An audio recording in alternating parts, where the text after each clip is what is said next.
tanya-tanya ke teman-teman kerja itu keluh kesahnya ketika baru nikah sih.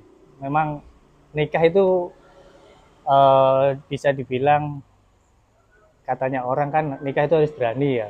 Pokoknya nikah nanti rezeki datang sendiri. Ya. Tapi itu kan semua itu kan nggak seperti itu ya. Dulu waktu saya nikah, memang setelah nikah itu yang titik paling rendah memang. Itu dan juga sih karena ya bingung. Istri mau lahiran tapi nggak pegang apapun dan itu memang harus dioperasi.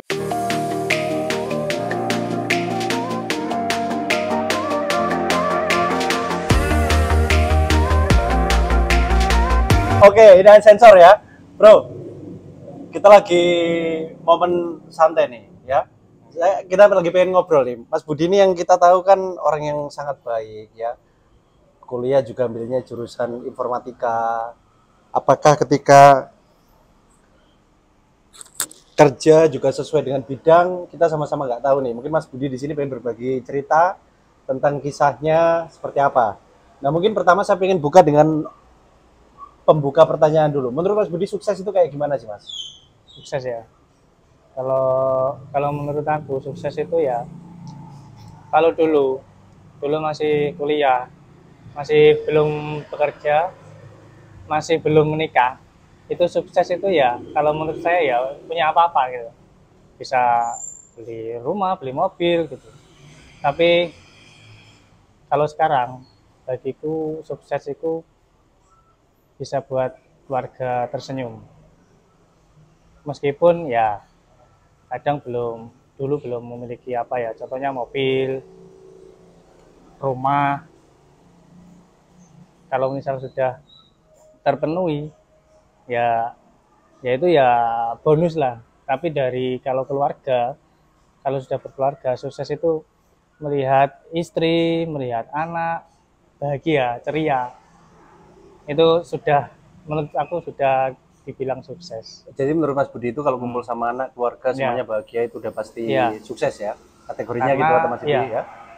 Karena ya sukses itu sebenarnya nggak ada batasannya. Tolak ukurnya kan beda-beda. Kalau menurut aku, ketika istri, ketika anak bahagia, itu mereka sudah terpenuhi apa harapannya. Mungkin meskipun kadang ya ada keinginan yang belum terpenuhi, tapi sedikit banyak sudah merasa senang lah. Oke, Mas Budi sekarang kan udah ya seperti apa yang dikatakan Mas Budi, mungkin udah bisa dikatakan sukses lah sekarang. Mungkin saya pengen tanya tentang perjalanan hidup Mas, karena yang saya kenal ini kan Mas Budi lahirnya di Ngawi, tapi momen-momen mungkin pernah berpindah dari kota, mungkin pernah hidup seperti apa dengan orang tua, bisa cerita nggak Mas seperti apa? Ya, memang tinggal saya di Ngawi. Ya, Ngawi itu sangat beda jauh dari Surabaya ataupun saya tinggal sekarang di Gresik ya. Dulu ya ini kebiasaan di Ngawi. Dulu waktu kecil saya kan makannya itu sukanya tahu tempe. Makanya tahu tempe. Tahu tempe. Oke, sehat banget kalau gitu ya. Iya, jadi favorit kalau ditanya makan favorit ya memang itu. Kadang malah kayak ayam goreng. Ayam kalau cuma digoreng dikasih nasi, saya malah nggak suka. Lebih mending tahu tempe itu digoreng pakai sambal itu lebih enak daripada ayam goreng. Zaman biyen tapi sudah ada ini nggak? Sudah ada apa namanya kayak fried chicken, ayam tepung gitu? Mungkin kalau di Surabaya ada, tapi kalau di Ngawi itu saya baru tahu. Di Surabaya maksudnya. Ya. Berarti setelah pergi dari Ngawi baru ini? Iya. Kan dulu waktu kuliah kan ya memang sudah ada, tapi ya tahu sendiri ya kita perjalanan di kuliah itu makan apa. Oke, Mas Budi. Jadi tapi gini Mas, ketika kita bilang ya, Mas Budi SD di Ngawi. Ya. Sempat naik kelas terus ya, 6 tahun atau? Ya, alhamdulillah. Habis itu SMP 3 tahun. Lanjut SMA. Ya. SMA kalau nggak salah STM ya, ambilnya? STM saya. STM ya. Dari STM terus ambilnya SMPTN atau mandiri atau apa kuliah waktu itu? SPMB. Kenapa harus jatuh di Madura itu? Ya itu sebenarnya bukan pilihan saya sebenarnya. Pilihan utamanya kan di kampus favorit di Surabaya, kampus teknik. Ya, ITS pastinya. terus. Tapi pilihan kedua yaitu dari saran kakak saya kan yang negeri, yang areanya di Surabaya kan Trunojoyo. Nah itu sebenarnya sih dulu saya sempat ikut SPMB. Nah, terima agama kursus itu loh. Iya. Ya, itu aneh. Anehnya kenapa? Waktu saya masuk, kemudian ada kayak tes sebelum benar-benar tes ya, apa ya, untuk uji kemampuan lah. Itu mentor saya bilang, kalau bisa jangan ITS. Kalau bisa jangan Iya, ITS. Atau karena mungkin jangan ITB atau yang lain mungkin ya. ya memang disarankan dulu kan saya dapat rekom dari STM itu di UNY kan. Dapat beasiswa di sana Oke. lewat apa nilai pokoknya itu bisa langsung ke sana. PMDK Nah, mungkin dulu. ya WMDK. Iya. Itu disarankan di situ aja. Tapi kan ya karena saya dulu kan sebenarnya itu nggak ada niatan buat kuliah. Selesai STM, niat saya itu ya langsung kerja. Dulu kan saya sempat PKL atau magang itu di Palembang. Di sana itu pabrik minyak. Pabrik minyak Kelapa sawit ya. Oke. Ya kalau dulu menurut saya itu di sana itu gajinya ya lumayan. Bang saya dulu 4 bulan pulang itu bisa beli TV, bisa beli sound system gitu kan. Dulu HP pun dulu sempat ditawari tapi saya nggak ngambil. Lumayan tuh maksudnya bulanannya itu lumayan. Tahun berapa itu bisa beli TV? Tahun 2004 rasanya. Iya, kan saya masuk kuliah itu 2007. Ya, 2005. 2005. Akhirnya dari STM keterima SMPTN Ya. yang di Pilihan kedua di Trunojoyo. Di Trunojoyo. Oke. Di sana berarti kuliah selama 4 tahunan, akhirnya lulus ya Mas ya? Ya. Wah, ini Mas Budi salah satu yang lulusnya tepat waktu dan memuaskan juga. Tapi gini Mas, bicara selama kuliah di sana, atau mungkin ketika hidupnya Mas Budi sampai saat ini lah. Saat ini berkeluarga berapa putra Mas? Satu. Sudah satu. Satu. Oke. Satu putranya. Sampean ini nggak pernah mengalami masa di mana paling down dalam hidup sehingga cerita itu yang sama akan ingat, aku pokoknya harus bisa maju terus karena cerita itu gitu. Pernah nggak punya cerita seperti itu? Down itu waktu masih kecil atau Ya seingatnya sampai yang paling berkesan, yang paling Oh. down, paling benar-benar down, mungkin nggak bisa makan, nggak bisa apa, nggak punya uang, ya mungkin itu setiap orang nggak tahu, tapi saya tanya-tanya ke teman-teman kerja itu keluh kesahnya ketika baru nikah sih. Memang nikah itu bisa dibilang katanya orang kan nikah itu harus berani ya. Pokoknya nikah nanti rezeki datang sendiri. ya. Tapi itu kan semua itu kan nggak seperti itu ya. Dulu waktu saya nikah, memang setelah nikah itu yang titik paling rendah memang. Karena apa ya? Saya nekatnya ya karena saya sudah ketemu jodoh, saya yakin dan saya belum benar-benar maksimal mengumpulkan modal buat pendanaan nikah. Ya akhirnya ya berhutang lah gitu. Nah dari situ akhirnya ya memang dapat suntikan dana itu kan dari hasil bubuh itu. Tapi itu nggak cukup. Nah, dari situ setiap bulan itu mungkin misalkan 500.000 seingat saya itu untuk dimakan 1 bulan. Itu setelah dikurangi dengan Iya bayar semua. cicilan ya? Iya 500.000 itu memang alhamdulillah memang kalau kita yakin sama jodoh kita, uang segitu bisa dipakai buat makan 1 bulan. 1 hari itu 10.000 paling makannya itu. Bagaimana cara ngaturnya itu Mas? Ya, itu. 10.000 terus Iya. apa nggak punya keinginan sama istri pengen apa terus cari pemasukan lagi gimana? Memang gini, kalau misal pemasukan yang rutin memang 500.000 ya. Iya. Tapi rezeki kan datangnya nggak dari gaji kan memang. Nah itu ketika benar-benar pengen sesuatu dan memang IT kan jurusan saya dan kadang ada yang minta tolong inilah, minta tolong komputernya diperbaiki atau minta dibelikan sesuatu, maksudnya laptop atau apa gitu, saya dapat itu sedikit banyaknya dari situ. Tapi ya itu titik paling berat buat perjalanan hidup saya. Waktu itu saya masih di Sidoarjo, kontrak 2 tahun di sana. Ya sebenarnya kalau bisa cerita sama kakak saya mungkin dibantu. Tapi kan saya sudah keluarga sendiri, saya nggak pengen menyusahkan orang lain lah, termasuk saudara saya sendiri. Gitu. Jadi momen-momen kayak gitu, tapi balik lagi ke pernikahan ya. Ya, Katanya kalau nikah banyak rezeki, tapi ya, kenapa harus ada modal yang begitu besar? Itu keluarnya kemana sebenarnya kok sampai harus ya. harus mohon maaf nih harus berhutang atau segala macam itu? Karena dulu kan saya nikahnya kan di Bali. Nikah di Bali, ya mungkin Mas Ang tahu sendiri lah Iya. perjalanan ke Bali dan untuk sebagai laki-laki kan kalau misal biaya nikahnya untuk yang perempuan itu nggak kita tanggung ya nggak mungkin lah. Sebenarnya nggak ada permintaan gitu, tapi ya karena saya laki-laki saya harus menanggungnya gitu. Dan di Ngawi juga ada acara karena saya anak laki satu-satunya dan orang tua pengen ya paling nggak ada hiburan lah gitu. Itu sih yang bikin pengeluaran sangat banyak itu. Jadi tinggal 500 ya Mas ya. Iya, Sorry, itu waktu itu kerja di mana posisinya? sudah di Intiland tuh. Itu kerja pertama berarti ya? Enggak, Sudah kerja ke berapa? ini yang ketiga. Yang ketiga ya? Iya. Mas Budi itu karirnya mulai dari mana sih? Setelah lulus kuliah langsung kerja di mana dulu pertama? Di PT Pandu 5. Di PT Pandu 5. Ya, Atap Penjaringan ya kalau nggak salah ya? belum. Itu yang kedua. Oh, itu yang kedua. Ya. Pandu 5 itu? Pandu 5 itu distributor pneumatik hidrolis. Oke, habis itu baru pindah ke Kedua itu PT Utomodek. Utomedek. Ya. Itu yang Atap Penjaringan. Betul. Habis itu baru pindah. Ke Intiland Group, Gra Family. Padahal dikatakan di Intiland juga secara gaji lumayan, tapi karena faktor menanggung tadi pernikahan itu ya, untuk acara itu akhirnya tinggal 500.000 ya.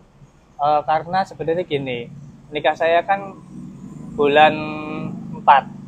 Bulan 4 itu kenaikan gaji kan biasanya kan rata-rata di awal tahun. Oke, di Januari atau Februari Iya, misal. betul. Jadi kurang lebih dari bulan 4 sampai Desember itu memang masa berat saya.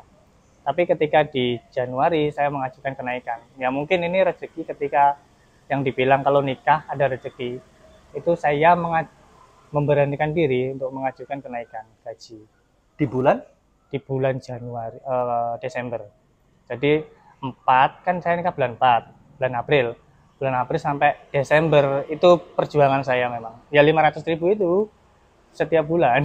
Sampai akhirnya Desember itu baru Ya. naik gaji. Ketika Januari itu alhamdulillah sudah saya memberanikan diri ya minta kenaikan ya yang dibilang mungkin di luar nalar lah gitu.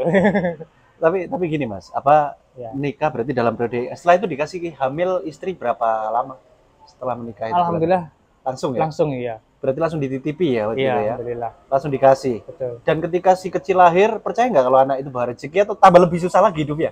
Ya itu kan saya nikah anak saya lahirkan Januari kan. Iya, iya, Ya itu barokahnya kan. Berkahnya itu. Saya dikasih kenaikan gaji itu. Dan dulu ini ada cerita lagi ketika anak saya mau lahir. Itu kan niatnya kan memang nggak ada pikiran buat operasi kan. Karena dari bidan pun bisa. Karena kondisi istri saya kan ya dulu kan olahraganya bagus gitu kan. Tapi ternyata Allah berkehendak lain, itu baru pembukaan ketiga itu sudah nggak kuat gitu. Oke. Dan itu kalau ke BPJS itu kan memang harus ada rencana dari awal kan, nggak bisa langsung. Itu akhirnya saya itu sebenarnya cerita ke teman saya, teman kerja. Ini saya bingung gimana, maksudnya sebenarnya cuma curhat aja. Soalnya nggak ada dana gitu kan. Tapi alhamdulillah itu dikasih sama teman saya itu. Jadi ada pegangan di situ. Iya, itu saya sempat itu dan juga sih, karena ya bingung. Istri mau lahiran, tapi nggak pegang apapun, dan itu memang harus dioperasi. Dan itu saya harus tanda tangan kan. Tanda tangan kita harus bayar langsung gitu kan. Dengan posisi nggak pegang uang waktu itu. Iya, Tahu istri kalau nggak punya Nggak uang? tahu. Nggak tahu. nggak tahu. Pokoknya Jadi saya, nanti kalau lihat video ini istri tahu nanti. ya, Kalau lihat video ini istri tahu nanti. iya, Jadi Ya. nggak punya uang nekat aja pokoknya. Nekat, Yang penting iya. si kecil lahir gitu. betul. Betul. Jadi ya perjuangan istri melahirkan kan sangat sangat berat. Kalau misal kita ceritain kondisi keuangan kita, pastinya malah mikir dan takut ke kesehatan istri juga kan. Akhirnya ya itu, alhamdulillah itu dapat bantuan seperti itu. Oke, Mas Budi, ini kita sambil bicara pernah mengalami down, akhirnya naik ya, sampai sampai kayaknya Mas Budi ada nggak perjuangan dari, saya kalau nggak salah Mas Budi juga punya usaha catering juga sekarang. Iya. Itu gimana bisa muncul cerita tentang catering itu kok tiba-tiba gitu? Ya ini saya kan juga lupa menyampaikan. Iya. Yang tadi itu 500.000 itu kan, di samping itu istri saya kan alhamdulillah dia itu wirausahanya bagus, maksudnya ide-idenya ya, dia di Sidoarjo itu jualan baju. Itu sejak dari Sidoarjo? Iya, Oke. dari Sidoarjo. Dan sempat sudah saya bikin kayak online shop gitu, itu sampai sekarang pun saya sering dihubungi, itu masih buka gitu. Memang kalau di sana itu kita punya pihak langganan bikin baju gamis, itu bagus kainnya, akhirnya kan sudah punya apa ya, Pasar. customer, yaitu kemudian saya pindah di Gresik. Itu di sini lihat pasarnya memang sangat sulit untuk jualan pakaian gitu ya. Kemudian lihat kok banyak, maksudnya orang mau makan sulit nyarinya Ya. kan, dulu masih sepi. Sekarang kan saya sudah 3 tahun di sini, sudah ramai. Kalau dulu memang sepi, akhirnya ada ide buat jualan makanan. Dan istri saya memang mewarisi dari ibu mertua saya yang jago masak. Ibu mertua saya itu nyicipin makanan ini gitu langsung bisa bikin masakan yang sama, hampir sama lah gitu, langsung bisa. Ibu ini asli dari mana dengan istri kalau boleh tahu? Mas Budi kan dari Ngawi ya? Istri Iya. Bali ya? Istri Bali, ibu nggak Bali atau mana? Aslinya sebenarnya kalau mertua itu lahirnya di Banyuwangi. Oh, mertua di Banyuwangi Iya. lahirnya. Kemudian dia kerja di Bali, Mm-mm. tinggal di Bali. Untuk istri saya lahirnya di Bali. Oke. Sehingga pernikahan semua di Bali. Ya, Terus kemudian ketika di sini Sidoarjo menikah, terus kemudian tinggal di Gresik, akhirnya buka catering seperti itu. ya. Menunya apa Mas sekarang kalau cateringnya? Atau mungkin kalau kita mau nyari cateringnya itu menunya di GoFood atau di mana? Gimana? Sebenarnya dulu sebelum pandemi kita bikin GoFood. Ya, Ya, namanya sih ayam pedas Bu Yusuf. ayam pedas Bu Yusuf. Bu Yusuf. Iya. Oke. Cuma ini saya tutup karena setelah pandemi itu, pas semenjak pandemi sepi. Akhirnya saya nggak menjalankan itu. Yang sekarang sih buka pesanan catering gitu. Alhamdulillah ya, karena dulu sempat ramai. Jadi meskipun online saya mati, kalau misal ada yang butuh pesan gitu langsung hubungi istri saya. Jadi nanti mungkin kalau misalkan boleh nomornya Mas Budi atau istri ditaruh di bawah ya kalau dia mau pesen ya nanti. Iya. Oke. Boleh. Mas Budi, Mas ini sekarang sudah ada usaha catering, kerjaan mungkin lebih. Nanti kita bahas kerjaan nih. Tapi kalau boleh tahu impiannya Mas Budi apa sih mungkin ke depan nanti? Ini kan rumah udah ada, kendaraan sudah ada, putra juga udah ada. Apa impian yang mungkin belum terwujud, Mas? Impian saya ya cuma satu. Ya. Sebenarnya orang tua saya kan pengen naik haji. Iya. Yaitu paling nggak umroh lah. Kalau misal nggak bisa naik gaji orang tua, umroh gitu. Cita-cita saya pengen terdekat ini. Oke, jadi pengennya memberangkatkan orang tua haji ya? Betul. Ya, dengan mertua juga kalau bisa ya? Iya. Oke, mudah-mudahan dikabulkan, Mas. Amin. Nah, Mas, ini sorry, kita ngobrolin lagi mungkin sedikit tentang perjalanannya Mas Budi gitu ya.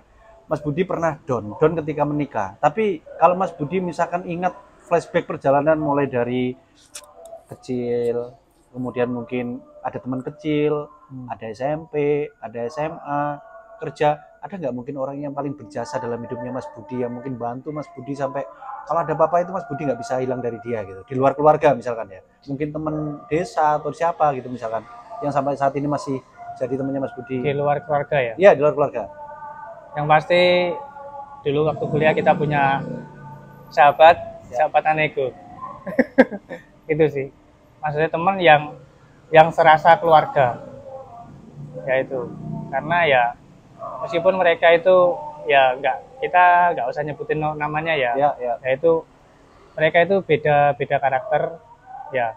Tapi semua itu rasanya keluarga. Ketika ada cekcok, tapi itu nggak masuk di hati. Memang ketika marah mungkin ya hitungan hitungan satu hari lah, itu besoknya sudah hilang.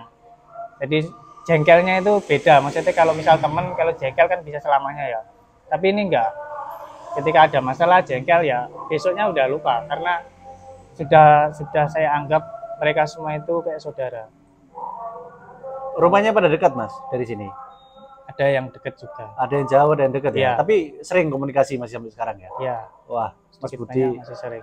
masih sering ya? Iya. Oke, Mas Budi katanya punya teman Unego ya, pasti Iya. berbagai macam dari mereka. Mungkin kalau boleh nanti kita juga pengen ngobrol sama mereka nanti Iya. satu persatu. Boleh. Nah Mas, sekarang Mas Budi berarti di Di kerjanya di bidang IT. bidang IT, oke. Iya. Di bidang kita mungkin perusahaannya nggak tahu apa ya. Ya, Mas Budi di IT di bagian ngurusi apa Mas saat ini kesibukannya?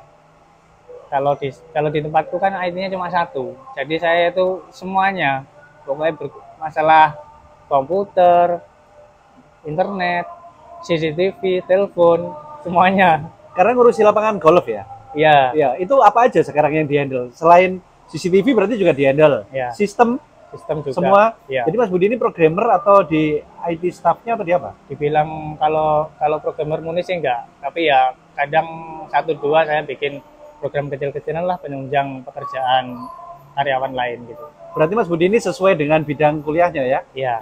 Kan banyak nih orang yang kuliah ternyata ngerasa, wah aku Betul. salah jurusan nih kayaknya Iya. gitu. Cuma dulu sebenarnya pengen saya itu dari dulu kerja itu ada tim.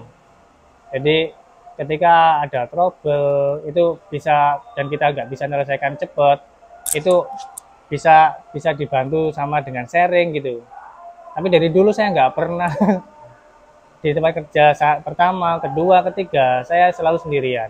Oke, oke, oke. Mas Budi, mungkin terakhir Mas, ini kita pengen ngobrolnya. Kalau Ya. mungkin untuk teman-temannya Mas Budi, enaknya kerja di IT staff apa Mas? Mungkin bisa sharing ke adik-adiknya. Karena ada yang kuliah di informatika, Ya. apa enaknya kerja di bagian IT lah Mas? Kalau di bidang IT itu kesannya kita itu serba tahu, kita itu diistimewakan karena Diistimewakan? ya Oke. karena mereka pasti membutuhkan kita. Makanya jangan takut kalau kerja IT, pasti kalian dibutuhkan. Oke, tapi ini ya, di luar juga mungkin banyak orang yang masih gaptek yang mereka tidak bisa nginstal komputer. Ya. Yang kata Mas Budi tadi nambah rezeki. Betul. Jadi ada orang yang minta dibuatin desain, itu juga Ya. mungkin salah satu kelebihannya orang IT ya. Ya, Oke, kalau gitu makasih Mas Budi untuk waktunya ya. Kita ketemu di lain kesempatan dan sukses. Mudah-mudahan impiannya Amin. bisa berangkat haji bersama keluarga segera amin. terwujud Mas. Amin. Makasih. Ya. Oke.